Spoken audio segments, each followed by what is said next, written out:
हमारे जीवन की सबसे बड़ी विडंबना ये है कि हम कोई भी काम शुरू करने से पहले ही इस असमंजस या दुविधा में पड़ जाते हैं कि हमारे काम की दशा, दिशा, मार्ग, सफलता या असफलता पर लोगों की प्रतिक्रिया क्या होगी। ऐसे में तयशुदा लक्ष्य व उसकी प्राप्ति के मार्ग से भटक जाना हमारी नियति बन जाती है। आपने भी कई बार ऐसा महसूस किया होगा कि कोई भी काम शुरू करने से पहले मन में ये विचार आ जाता है कि लोग क्या कहेंगे। कहा भी गया है कि सबसे बड़ा रोग क्या कहेंगे लोग। आज की कहानी में हम इसी विषय पर बात करेंगे। प्रियंवदा जी सरकारी स्कूल में पिछले कई वर्षों से अध्यापिका के पद पर कार्यरत थीं और 3 वर्ष पहले ही वो अपने इस कार्य से रिटायर हुई थीं। अब सिर्फ उनका परिवार ही उनकी प्राथमिकता था और वे अपने परिवार के साथ सुख से अपने पति के साथ जीवन गुजार रही थीं। लेकिन एक महामारी आई और उसने कईयों के साथ साथ उनके पति को भी अपने आगोश में ले लिया। अपने जीवन साथी के चले जाने से प्रियंवदा जी अंदर तक टूट गईं। अकेली रह गई प्रियंवदा जी अपने बेटा बहू के कहने पर उनके साथ मुंबई आ गईं। मुंबई आकर उनका जीवन एकदम बदल सा गया। पति का साथ तो छूट ही चुका था, लेकिन साथ साथ उनकी 40 वर्षों की बसी बसाई गृहस्थी भी छूट गई और छूट गया वो आस पड़ोस भी, जो हर समय हर सुख दुख में उनके साथ रहता था।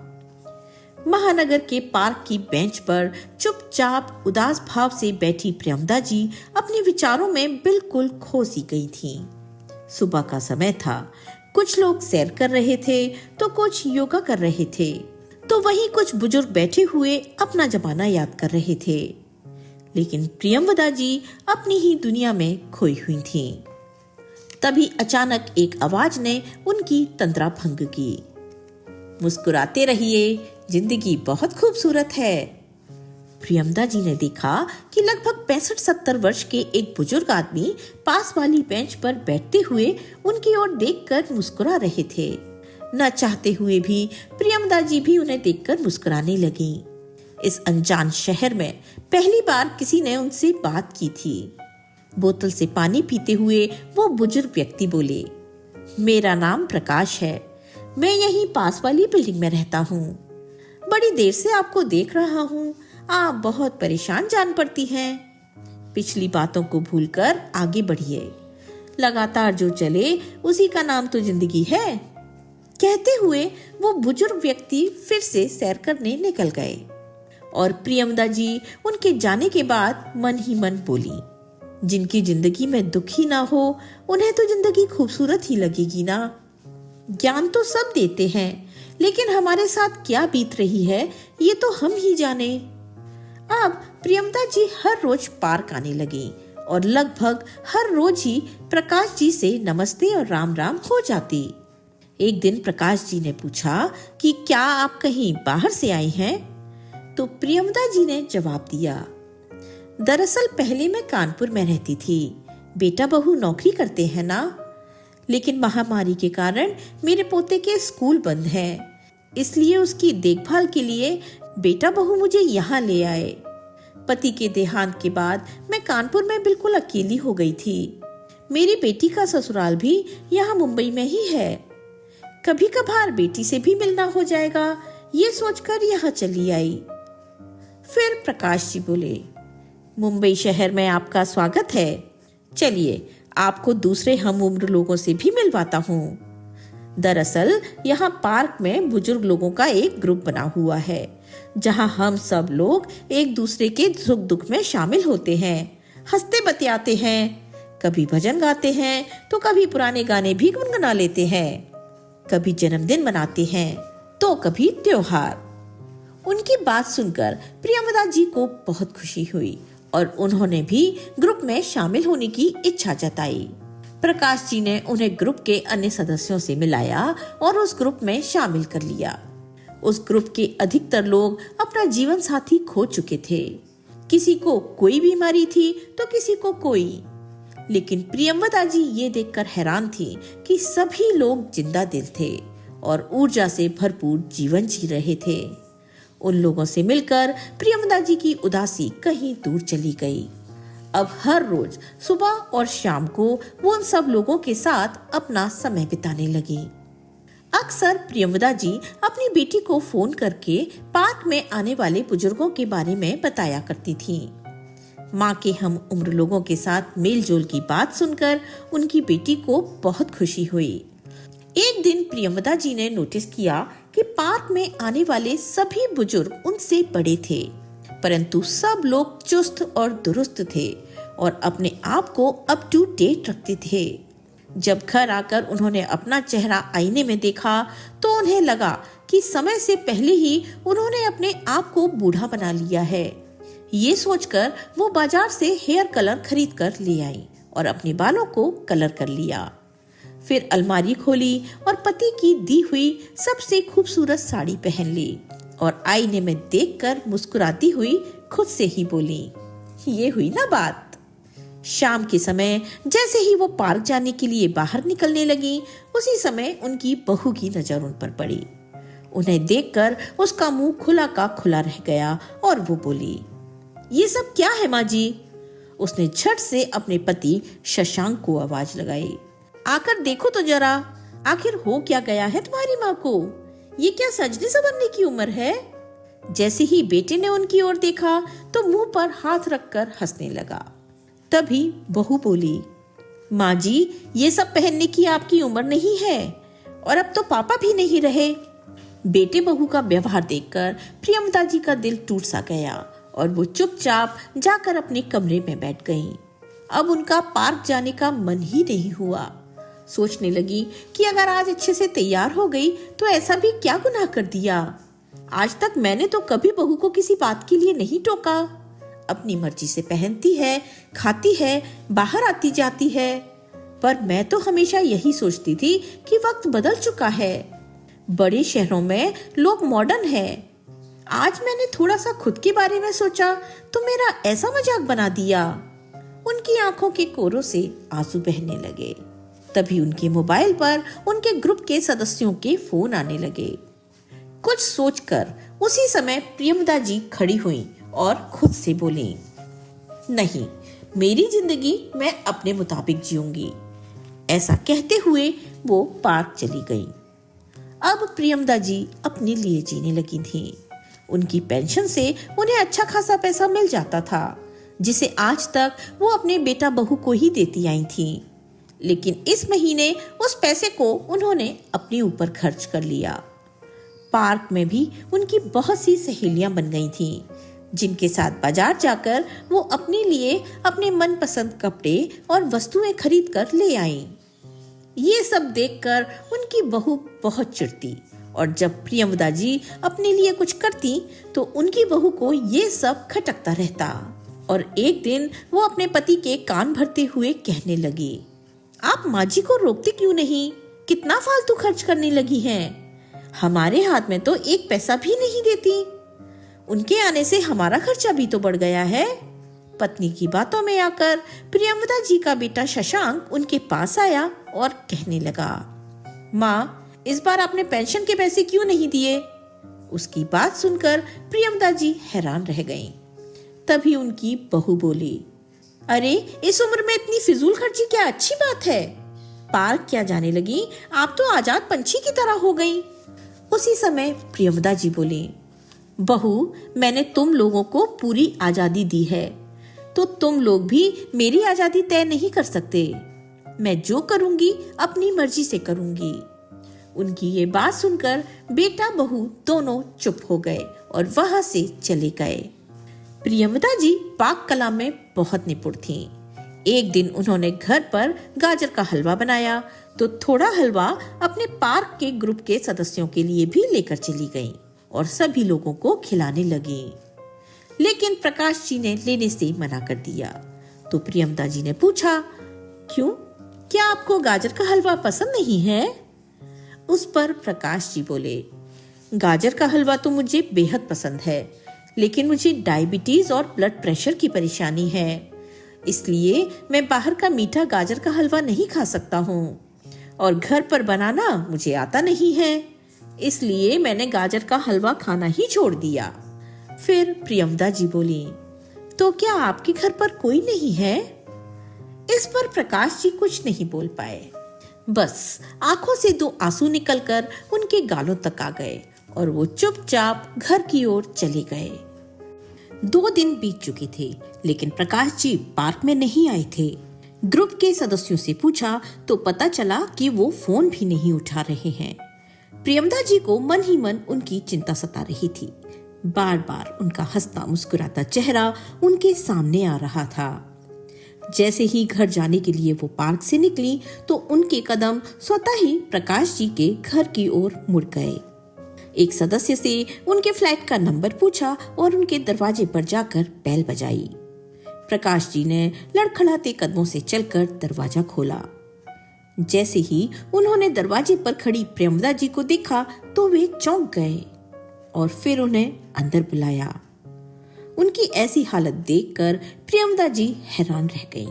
वो कहने लगी, आपकी तबीयत इतनी खराब है और आपकी देखभाल करने के लिए घर पर कोई नहीं है? तो प्रकाश जी बोले, दरअसल मैं अकेला ही रहता हूँ। ये बात सुनकर प्रियंवदा जी को बड़ी बेचैनी हुई कि इतना जिंदा दिल इंसान और बिल्कुल अकेला, और जब वो बीमारी की हालत में है तो उनकी देखभाल करने वाला भी कोई नहीं है। फिर प्रियंवदा जी ने ग्रुप के अन्य सदस्यों को फोन करके बुलाया। प्रकाश जी ने बहुत मना किया, लेकिन प्रियंवदा जी बोली, क्या बात कर रहे हैं आप? जिस व्यक्ति ने मुझे जीना सिखाया उसे मैं अकेला कैसे छोड़ सकती हूँ? थोड़ी देर में ही उनकी मदद से प्रियंवदा जी प्रकाश जी को डॉक्टर के पास ले गईं। दवाइयां देते हुए डॉक्टर ने अच्छी खुराक और समय पर दवाइयां लेने की हिदायत दी, लेकिन उनके खाने पीने की समस्या थी। प्रियंवदा जी सहित ग्रुप की 2 अन्य महिला सदस्यों ने उनके घर पर तीनों वक्त का खाना बनाकर भेजने की जिम्मेदारी ले ली। समय समय पर प्रियंवदा जी उन्हें दवाई लेने की भी हिदायत देती रहती थीं। कुछ ही दिनों में प्रकाश जी बिल्कुल ठीक हो गए और वापस पार्क में आने लगे। एक दिन प्रियंवदा जी उनसे पूछ बैठी कि क्या आपका इस दुनिया में कोई नहीं है? आज प्रियंवदा जी की बात को प्रकाश जी टाल नहीं पाए और अपने अतीत के पन्ने एक एक करके पलटने लगे और मुस्कुराते हुए बोले, वो भी क्या दिन थे जब मैं अपनी पत्नी को ब्याह कर घर लाया था। कितने हसीन सपने सजाए थे हम लोगों ने। पता है प्रियंवदा जी, शादी के 10 साल तक हमारे कोई बच्चा नहीं हुआ था। काफी समय तक डॉक्टरी इलाज करवाया, तब उसके बाद खुशखबरी आई और हमारे बेटे का जन्म हुआ। अपने छोटे से परिवार में हम लोग बहुत खुश थे, लेकिन वो खुशियां शायद भगवान को मंजूर नहीं थी। अभी बेटा 5 साल का ही हुआ था कि एक दिन पता चला कि मेरी पत्नी को कैंसर है, और जब पता चला तब तक बहुत देर हो चुकी थी। मेरी जीवन संगिनी इस दुनिया को छोड़कर विदा हो गई, हमेशा हमेशा के लिए। बोलते बोलते प्रकाश जी का गला रुंधने लगा। रिश्तेदारों ने दूसरी शादी करने की सलाह दी, लेकिन मैं अपने इकलौते बेटे को सौतेली माँ के हवाले नहीं करना चाहता था। माँ और बाप दोनों का प्यार मैंने अकेले ही उसे दिया। सब कुछ सहा, पर उसे किसी चीज की कमी नहीं आने दी। लेकिन देखिए बेटे ने क्या किया। 1 महीने के लिए अमेरिका घूमने जा रहे हैं, ये कहकर बेटा बहू निकले थे, और बाद में पता चला कि जिस मकान में हम लोग रहते थे, बेटे ने वो मकान अमेरिका जाने से पहले ही बेच दिया था और खरीदारों को बोल कर गया था कि 2 महीने बाद मकान खाली करवा लेना। उसके बाद बेटा फिर कभी नहीं आया। फिर भरी आंखों से प्रकाश जी बोले, अगर मेरे पास रिटायरमेंट का पैसा एफडी में ना रखा होता तो मैं तो सड़क पर ही आ जाता। उसी पैसे से मैंने ये 2 कमरों का मकान खरीदा और यहाँ रहने लगा। कहते कहते प्रकाश जी की आंखों से आंसुओं का झरना बह निकला। प्रियंवदा जी ने उन्हें हौसला दिया और कहा, अरे आप ही तो मुझसे कहते हैं कि हर पल मुस्कुराते रहना चाहिए, और अब आप ही ये बात भूल गए। आज उन दोनों को एक दूसरे में एक ऐसा दोस्त दिखाई दे रहा था जिसके साथ वो अपना दुख सुख बांट सकते थे। कुछ दिन गुजारने के बाद जब एक दिन प्रियमदा जी पार्क में गईं, तो देखकर हैरान रह गईं कि ग्रुप के सभी लोगों ने वहां एक बड़ा सा केक मंगवाया हुआ था। जैसे ही वो वहां तक पहुंची, सब लोग जोर से चिल्लाए, जन्मदिन मुबारक हो प्रियमदा जी।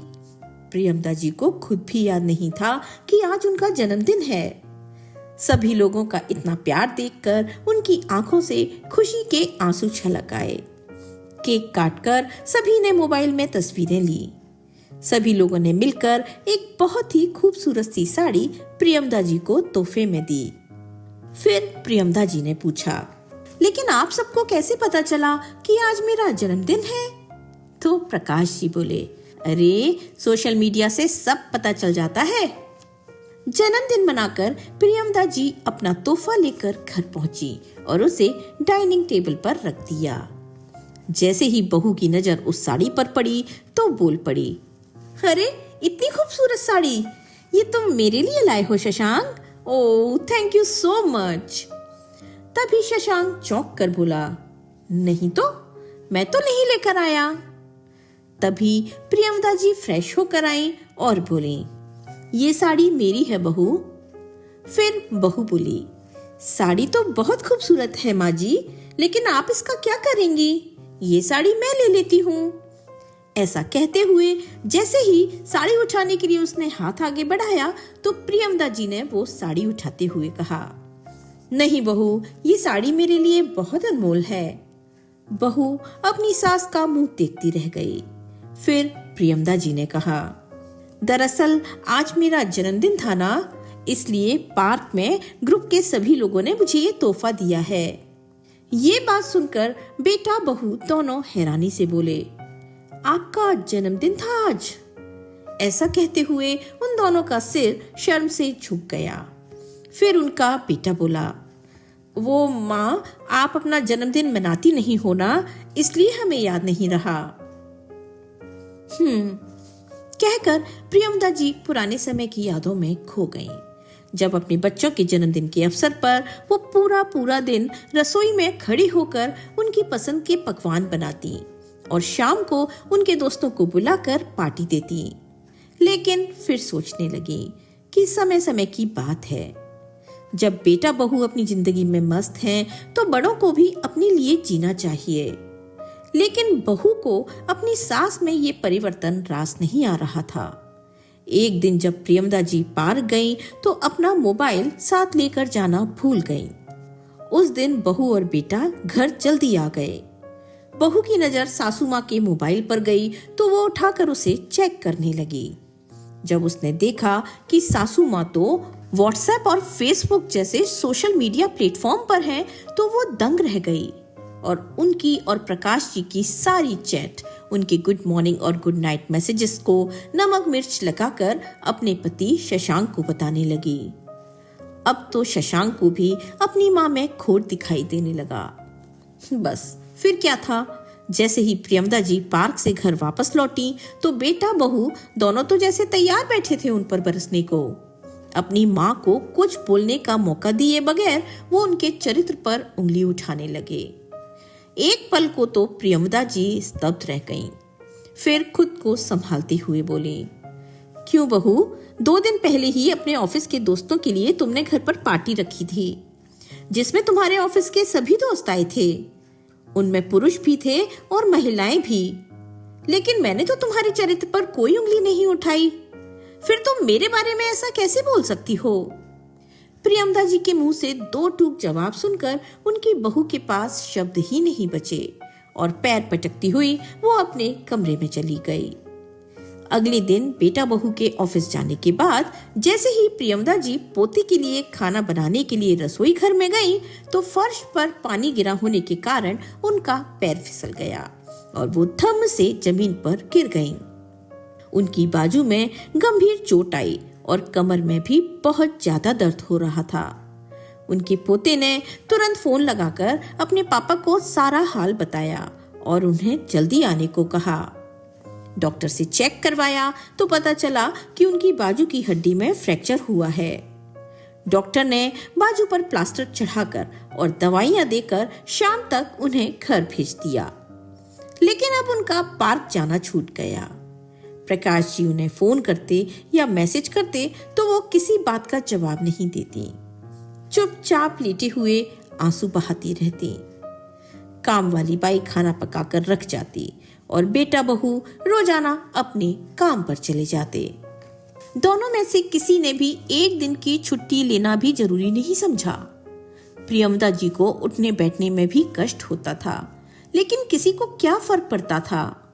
एक दिन ग्रुप के सारे बुजुर्ग सदस्य उनके घर पर आ गए। किसी के हाथ में फूल थे तो किसी के हाथ में गेट वेल सून के कार्ड थे। कोई समोसे लेकर आया था तो कोई जलेबियां।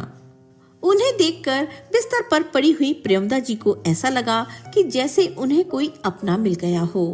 उनके चेहरे पर मुस्कुराहट बिखर गई। हंसी मजाक करते हुए सब ने स्वादिष्ट व्यंजनों का आनंद उठाया। हंसते बतियाते 1 घंटा बीत गया। अब प्रियमदा जी को चिंता होने लगी, क्योंकि उनके बेटे और बहू के आने का वक्त हो रहा था। अंदर ही अंदर उन्हें डर लग रहा था कि बहू क्या बोलेगी। उसी समय दरवाजे की घंटी बजी और बेटा बहू अंदर आ गए और अंदर का दृश्य देखकर हैरान रह गए। सब लोगों के जाने के बाद उनकी बहू बोली, ये मेरा घर है या धर्मशाला? जिसे देखो मुंह उठाए चला आता है। और माँ जी, आप हमारे सामने तो बड़ा दर्द का नाटक करती हैं और हमारी पीठ के पीछे अपने दोस्तों को बुलाकर घर में पार्टी करती हैं। अरे कुछ तो शर्म कीजिए। आपकी इन हरकतों का हमारे बच्चे पर क्या असर पड़ेगा? बहू की ये बात सुनकर प्रियमदा जी चुपचाप लेटी रही। आज उन्हें अपने पति की याद सता रही थी। सोचने लगी, उनके रहते मजाल है कोई भी मुझ पर उंगली उठा सकता, और आज अपमान के कड़वे घूंट पीने पर मजबूर हो गई हूँ। दिन बीतने लगे और करीब 1.5 महीने के बाद प्रियमदा जी का प्लास्टर उतार दिया गया। अब वो फिर से पार्क जाने लगी तो धीरे धीरे उनकी मुस्कुराहट भी वापस आने लगी। लेकिन बहू के ताने थे जो बंद होने का नाम ही नहीं ले रहे थे, और बेटा वो तो सब कुछ सुनकर भी अनसुना कर देता। घर के माहौल से परेशान होकर एक दिन प्रियमदा जी ने ठान लिया, बस अब और नहीं। जीवन की सांझ तो हो ही चुकी है और न जाने कब इस जीवन का अंत हो जाए, तो इससे पहले मैं स्वयं के लिए जीना चाहती हूँ। जो मुझे अच्छा लगता है मैं वो करना चाहती हूँ। बेटे बहू का मोह छोड़ते हुए एक दिन उन्होंने फैसला कर लिया और सामने की बिल्डिंग में 2 कमरों का फ्लैट किराए पर ले लिया। बेटे ने रोकना चाहा तो प्रियमदा जी ने स्पष्ट कह दिया कि अब मैं किसी पर बोझ बनना नहीं चाहती। तभी उनकी बहू बोली, हाँ हाँ, पंख जो लगाए हैं अब आपके, अब तो आजाद घूमेंगी। बदले में प्रियमदा जी गुस्सा करने के बजाय मुस्कुराते हुए बोली, बिल्कुल, अब मैं अपने अधूरे सपने पूरे करूंगी। उन्होंने अपना सामान पैक किया और अपने फ्लैट में शिफ्ट हो गईं। उनकी इतनी पेंशन तो आती ही थी कि काम वाली बाई लगा सकें और अपना खर्चा आसानी से निकाल पाएं। अब प्रियमदा जी अपनी जिंदगी सुकून से जी पा रही थीं। उनका बेटा और पोता कभी कभार उनसे मिलने आ जाते थे, लेकिन बहू से इतना भी कष्ट नहीं किया गया। अक्सर प्रकाश जी शाम की चाय उनके घर पर ही पीते थे। अक्सर पार्क के अन्य बुजुर्ग व्यक्ति भी उनके घर आते जाते रहते थे। अब प्रियमदा जी स्वयं को आजाद महसूस करती थीं। अपने अलग रहने की बात प्रियमदा जी ने अपनी बेटी को भी बता दी थी। इस बात से उसे थोड़ा दुख तो पहुंचा, लेकिन एक सुकून भी था कि अब उसकी माँ अपनी मर्जी से जी पाएगी। एक दिन प्रियमदा जी हैरत में पड़ गईं, जब उन्होंने अपने घर के दरवाजे पर बेटे के साथ बहू को आया देखा। इससे पहले कि वो कुछ पूछती, तभी उनकी बहू तेजी से अंदर आई और बोली, माँ जी, कुछ शर्म हया बची है या नहीं? पता है सोसाइटी वाले आपके बारे में क्या क्या बातें कर रहे हैं। आखिर आपके और प्रकाश जी के बीच में चल क्या रहा है? तभी प्रियमदा जी बोली, बेटा, मुझे दुनिया वालों की बातों से कोई फर्क नहीं पड़ता। मुझे केवल इतना पता है कि सारी उम्र जिम्मेदारियां निभाते निभाते मैंने अपने बारे में सोचना ही छोड़ दिया था। बाकी की बची हुई जिंदगी हंसी खुशी से गुजारना चाहती हूँ और मुझे नहीं लगता कि इसमें किसी को कोई परेशानी होना चाहिए। और रही बात प्रकाश जी की, तो उन्होंने तो मुझे जीना सिखाया है, वरना मैं तो पूरी तरह टूट चुकी थी। तभी उनका बेटा बोला, लेकिन माँ, आप इन लोगों को जानती नहीं हैं। ऐसे लोग अपनापन दिखाकर दूसरों को लूट कर ले जाते हैं। बेटा, मैंने अपने ये बाल धूप में सफेद नहीं किए हैं, और वैसे भी जिसे अपनों ने ही लूटा हो उसे दूसरे क्या लूटेंगे। तुमने मेरे पास छोड़ा ही क्या है जो कोई लूट लेगा। उसी समय प्रकाश जी, जो दरवाजे के बाहर खड़े हुए सारी बातें सुन रहे थे, घर के अंदर आ गए। उन्हें देखते ही प्रियमदा जी के बेटा बहू का मुंह खुला का खुला रह गया।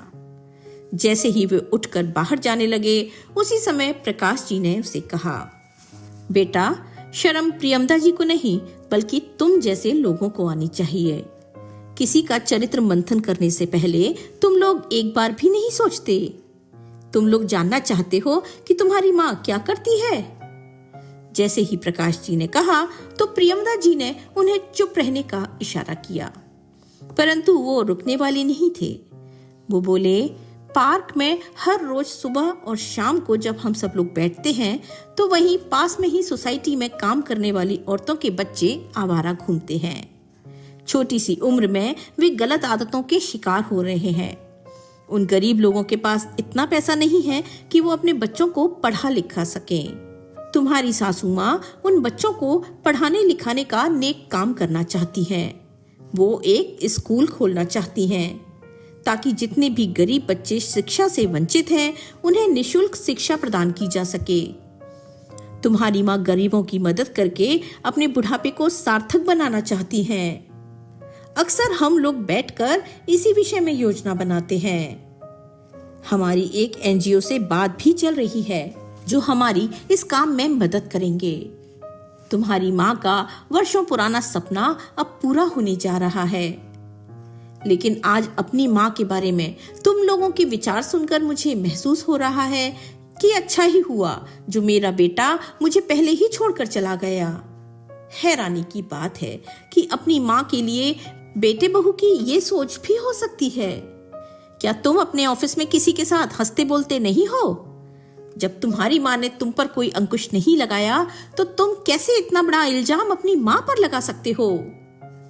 प्रियमदा जी के बेटा बहू के पास इन बातों का कोई जवाब नहीं था। वो चुपचाप वहां से चले गए। आज प्रकाश जी गुस्से में थे तो प्रियमदा जी बोली, चलिए छोड़िए इन बातों को, मैं चाय बनाती हूँ। चाय पीजिए और अपना गुस्सा ठंडा कीजिए। उनकी ये बात सुनकर प्रकाश जी मुस्कुरा दिए और बोले, हमारी मेहनत रंग लाई। एनजीओ की तरफ से हमें स्कूल शुरू करने के लिए पास में ही एक बिल्डिंग मिल गई है।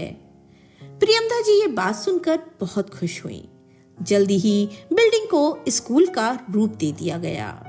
सभी पढ़े लिखे बुजुर्ग बच्चों को पढ़ाने का काम करने लगे। सब लोगों ने दिल खोल कर मदद की। शुरू में स्कूल में केवल 20 बच्चे आए, लेकिन धीरे धीरे उनकी संख्या बढ़ती गई। देखते ही देखते उनका ये स्कूल चर्चा का विषय बन गया।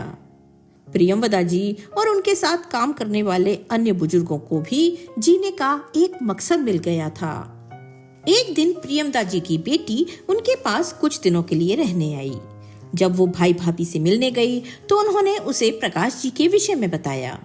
ये भी कहा कि उसे माँ को समझाना चाहिए, लेकिन उनकी बेटी को अपनी माँ में कोई बुराई नजर नहीं आ रही थी, बल्कि उसने देखा कि उसकी माँ के चेहरे पर फिर से मुस्कुराहट आ गई है। अपनी वृद्धावस्था को भी वो बड़ी खुशी से जी रही हैं और प्रकाश जी उनका पूरा सहयोग दे रहे हैं। उन दोनों की दोस्ती स्वार्थ से परे है और इस दुनिया की समझ से भी। अकेले बैठे हुए ये सब सोचते सोचते प्रियमदा जी की बेटी की नजर पास रखे अखबार पर गई। उसमें छपी एक खबर ने उसका ध्यान अपनी ओर खींचा।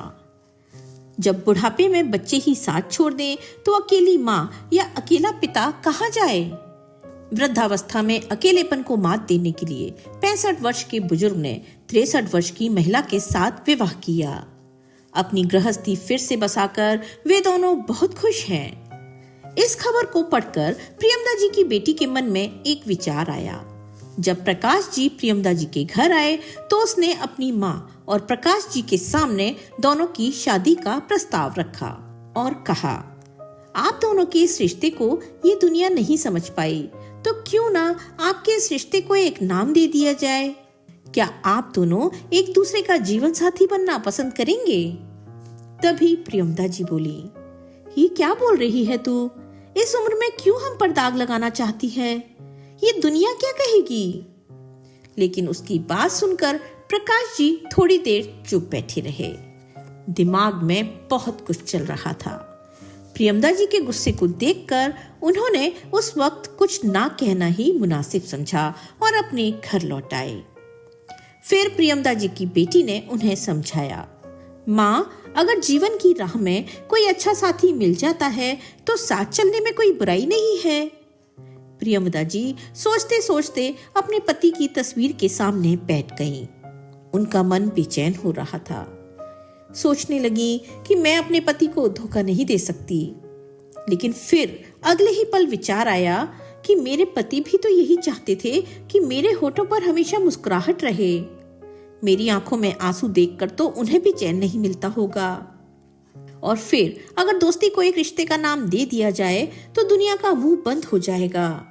प्रकाश जी को भी इस रिश्ते से कोई हर्ज नहीं था। चिंता थी तो केवल इस बात की कि कोई उन दोनों पर उंगली न उठाए। उधर जैसे ही प्रियमदा जी के बेटा बहू तक ये बात पहुंची तो वे दोनों भड़क उठे। वे दोनों इस रिश्ते के सख्त खिलाफ थे। सोसाइटी में हर कोई उनके बारे में बातें कर रहा था। कोई उनकी हिम्मत की तारीफ कर रहा था तो कोई कानाफूसी कर रहा था। 2 दिन बीते तो अचानक मीडिया वाले प्रियमदा जी के स्कूल के बाहर पहुंच गए और उनसे इस रिश्ते के बारे में सवाल करने लगे। लेकिन प्रियमदा जी हैरान थी कि उन तक यह खबर कैसे पहुंची। और उधर प्रियमदा जी की बहू पीछे खड़ी मुस्कुरा रही थी और सोच रही थी, बड़ी आई हिम्मत दिखाने वाली, अब पूरी दुनिया को जवाब देंगी तो पता चलेगा। चारों तरफ जैसे हंगामा सा हो गया। लेकिन प्रियमदा जी ने सोच लिया कि आज वो चुप नहीं रहेंगी। जब मीडिया वालों ने पूछा कि क्या ये सच है कि इस उम्र में आप प्रकाश जी से शादी करने जा रही हैं? अपने स्कूल के बच्चों को क्या आप यही शिक्षा देने चली हैं? प्रियमदा जी ने खुद को मजबूत बनाते हुए एक गहरी सांस ली और बोले, ये बिल्कुल सच है कि हम दोनों शादी करने जा रहे हैं, पर इसके लिए मजबूर करने वाला कौन है? ये समाज। हमारा शादी करने का मकसद केवल अपना अकेलापन बांटना है, वो अकेलापन जो आज की पीढ़ी ने हमें दिया है। अरे, हम लोग तो वृक्ष के सूखे हुए पत्ते हैं जो कब झड़ जाएं नहीं मालूम। लेकिन जब तक वृक्ष से जुड़े हैं तब तक खाद और पानी की दरकार तो हमें भी है। किसी से हंसना बोलना हमें भी अच्छा लगता है। अगर हम एक दूसरे का सुख दुख बांट लेते हैं, हंस बोल लेते हैं, तो ये भी समाज को रास नहीं आता। तभी प्रकाश जी आए और प्रियमदा जी का हाथ थामते हुए बोले, शादी करने का फैसला हमने इसलिए लिया है ताकि समाज के सामने हमारे रिश्ते पर मोहर लग जाए और किसी को हमारा हंसना और बोलना ना अखरे। अब भी यदि किसी के मन में कोई सवाल है तो बोलो। तभी भीड़ में से तालियों की आवाजें आने लगी। ये तालियां प्रियमदा जी और प्रकाश जी के बुजुर्ग साथी बजा रहे थे। देखते ही देखते पूरा स्कूल तालियों से गूंज उठा। सब उनके साहस की सराहना कर रहे थे। तो दोस्तों, आपको आज की ये कहानी कैसी लगी, लाइक और कमेंट करके जरूर बताएं और चैनल को सब्सक्राइब करना बिल्कुल ना भूलें। मिलते हैं एक नई कहानी के साथ।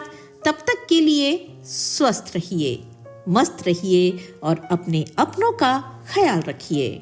आपका बहुत बहुत धन्यवाद।